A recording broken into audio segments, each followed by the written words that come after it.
What is up and is going on, guys? Simpzy here, and welcome back to another episode of my FIFA 15 Manchester United Career Mode Season 4 Episode 7. In today's episode, in the first match, we have the second leg of the Champions League round of 16 against Zenit. We are playing at home, and that is, of course, the Theatre of Dreams, Old Trafford. We ended up winning 1-0 against Zenit in Russia, and it was snowing, of course, typical. But we do have a home match now, and hopefully we can keep the 3 points, and we've already got a 1-goal goal cushion. It'll be interesting to see if Januzaj gets injected into the side. He did come on late in the second half, but didn't really do much of an impact for Zenit. He is on loan at the moment. He's not on a permanent transfer, if you guys were wondering. But speaking of players that nearly should be put on a permanent transfer, Fadi Robert with a shocking header, but he redeems himself to make it 1-0 against Zenit just before the 32nd minute.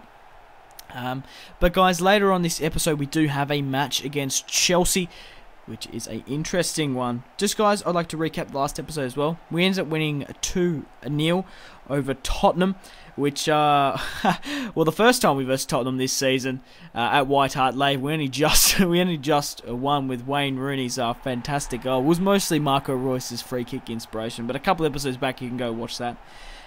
Di Maria and Robert managed to pick up 1 goal apiece in that, and then obviously, like I said in the last episode, we ended up winning 1-0 over Zenit. But Neymar here probably scored the best goal I've scored with a right footer with a left, even though with his left non-preferred foot. Even though Neymar has 5-star skills, 5-star weak foot, I really feel like the right foot is more of like a 6-star, even though apparently he's best on both feet, but I still believe that he's better on his right than his left. But David Alaba, who I did move up to a cam because he's a 91 overall, and I feel like he's being underused in the left back role, and maybe it's because as well he's leaving this season. I wanted to give him that opportunity up front to kind of shine, but he still has 3 months remaining on his contract. He hasn't signed a pre-contract, so he will most likely be going on a free agent. So if a club picks him up, because from what I can remember, if it's a free agent, they usually just bar contact with you if they don't end up choosing a club. So we might just have to wait. But Zenit here came back in, scoring 2 goals. This game was really opening up. I guess there was only 1 goal because it was snowing and there was a limited number of chances. But Falcao on the last defender, we were breaking away here, but look how much room Zenit managed to give me. Vidal on the ball manages to feed it to Di Maria, and Di Maria scores no more than a consolation goal to make it 4-2 in this match and 5-2 on aggregate. So I was disappointed that Adnan didn't pick up a goal, to be honest. It would be interesting to see if he scored against his former club. Well, it still is his club, he's on loan, I keep on forgetting that. But Hulk manages to whip it in.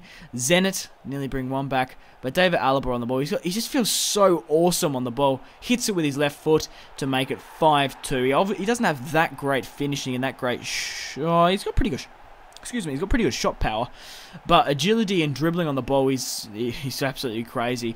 You can go back a couple of episodes and look at the squad reports, but I'm sure there'll be one coming up in the future. But a 5-2 victory over Zenit was really quite exciting. But guys, let me know in the comments, has this transfer contract saga been a blessing in disguise? Where do you think I will finish? Will I win the Champions League? Will I only get to the quarterfinals? I'm obviously in the quarterfinals now. And will I win the Premier League? Let me know in the comment section down below, because I'm really interested to know your thoughts and opinions about that, because we are doing pretty well.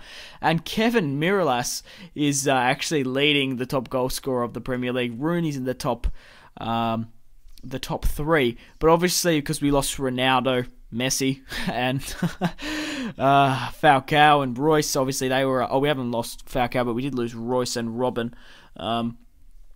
Yeah, obviously Everton's goalkeeper's been pushed up, and Ronaldo's not going to win the top goal scorer of the league. And who's going to win player of the season as well, and manager?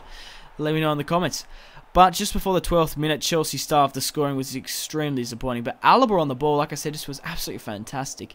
Robert manages to get a header in here to Peter Cech, but he managed to save quite comfortably. But we were eager to get one back. We weren't keen to sit 1-0 down against Chelsea. But Alaba gets the shot off, and Chelsea managed to clear once more. But we were getting in some pretty threatening positions against Chelsea.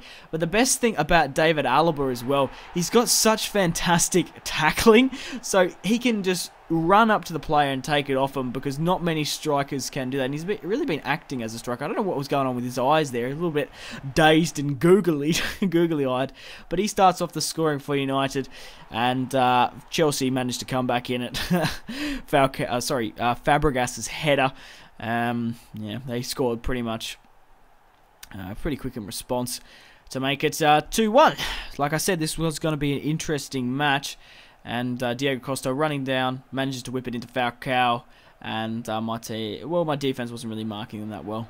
Robert Lewandowski manages to get off the finesse, but couldn't seem to break Peter Cech.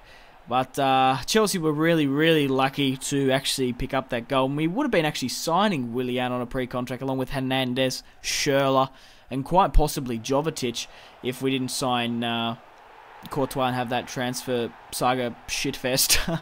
But David Alaba manages to tramp it to Robert. Now, I wouldn't usually score a tramp, but seeing we're 3-2 down against Chelsea, we really need to bring one back. David Alaba picks up on a goal and assist for this match, and he was having a really good match. Neymar with the cutback with the shot. Subotic manages to block it. And very much in the same situation, Angel Di Maria, fresh off the bench, manages to make it 3-3.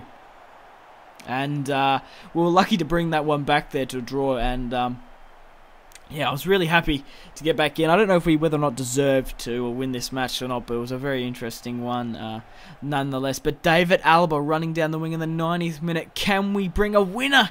Hits it with his left. Felipe Luis manages to get a shoulder, a bit of body onto it. Goes for a corner, and the corner didn't capitalise, so I didn't end up showing it. But guys, thank you very much for watching. If you've watched all the way through, I really do appreciate it. Remember to leave a like to support this series and my channel, and I will be bringing out more career mode tomorrow for you guys. Thank you very much for watching. Simpzy out.